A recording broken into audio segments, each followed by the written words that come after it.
I think I can sum up the show for you with one word. Nothing. Nothing? Nothing. What does that mean?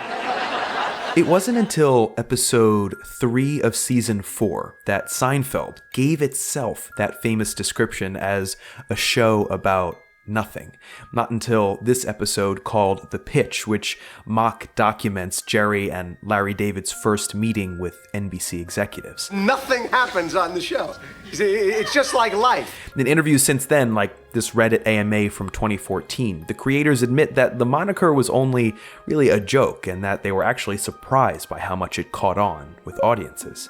And yet, I think the nothing in question is a good lens to examine this show through, to explore what makes it different from other sitcoms and so popular still today. Now, when you think of Seinfeld, the first thing that pops into your head probably isn't 19th century French novelist Gustave Flaubert. But there's a connection here that I think is worth exploring a little bit. See, Flaubert was a pioneer of literary realism, in large part responsible for raising the status of the novel to that of a high art. So intense was his dedication to craft that in a letter to Louise Collet in January 1852, he wrote, "What seems beautiful to me, what I should like to write, is a book about nothing. A book dependent on nothing external, held together by the internal strength of its style." Now, of course, a novel like Madame Bovary isn't literally about nothing. The book explores themes of freedom, love, and human stupidity, and explores them deeply. The difference is that Flaubert, instead of getting at these themes through subject and plot like his predecessors, treats them with style. He doesn't just want to string you along with multiple suspense-heightening narrative developments. He wants to bring you into the text itself, to look there for the carefully constructed meanings that he's built for you. So when Flaubert says he wants to write a book about nothing, what he really means is nothing like the established forms and genres against which he situated himself. Indeed, in any art form, the positive value of a work in question has to be determined against or in negative relation to the other kinds of work already present in the form. By the 1950s, a number of conventions for the television sitcom had already been established. Family had become the dominant setting for the situation comedy. These sitcoms feature predominantly white middle-class families, sometimes with kids, sometimes without, dealing comedically with a problem of the week before resolving the issue and coming together into a kind of unity so that they could do the same thing again next week. Well, what are we waiting for? We're all going to dance, ain't we?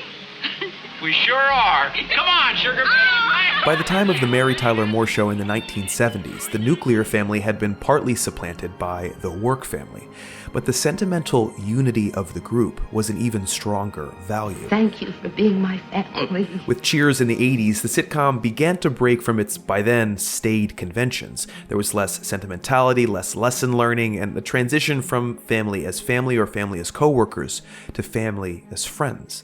And yet still, there was a drive toward unity, namely, in Cheers, the romantic unity between Sam and Diane, which gave the show a familiar, dramatic weight. Okay, I got it. You run an antique store.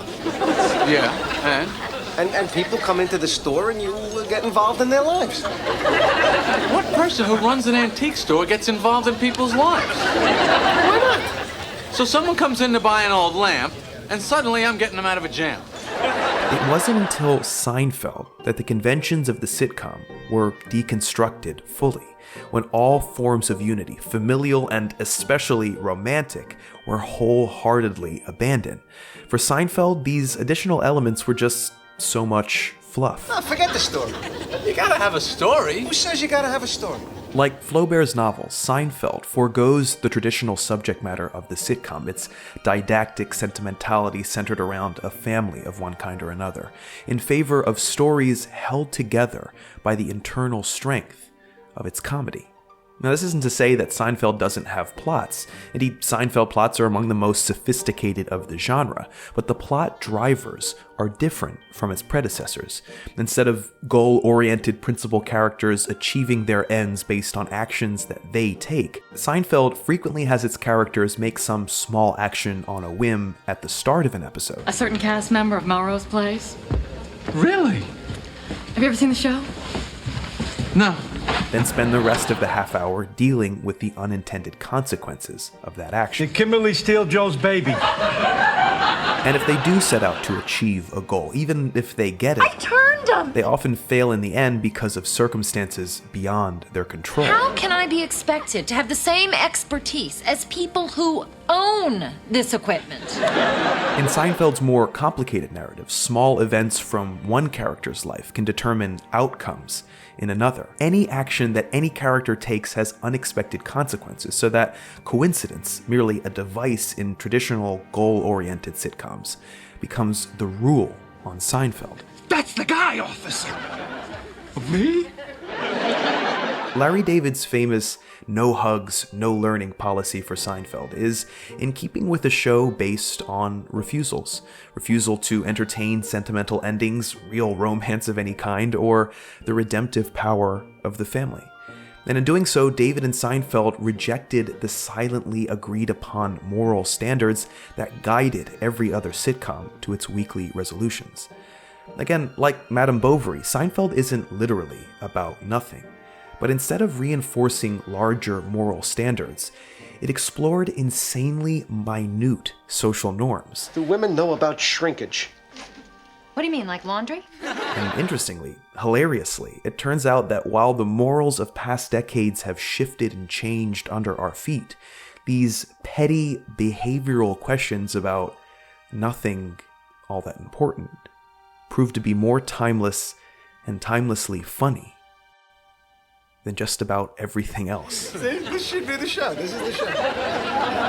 What? This. Just talking. Yeah, right. Hey everybody, thanks for watching. Obviously, I'm a huge Seinfeld fan, so getting to watch a lot of Seinfeld episodes to make this video was a blast. Also getting to read a lot of Flaubert, because I'm a huge Flaubert fan as well, and I like to say the word Flaubert. I want to thank you guys so much because after a couple weeks ago of my video on Harry Potter, I mentioned how important small pledges on my Patreon were because of the length of time is more important than the amount. And that is because it helps me plan on this channel what I'm going to do next, what's coming.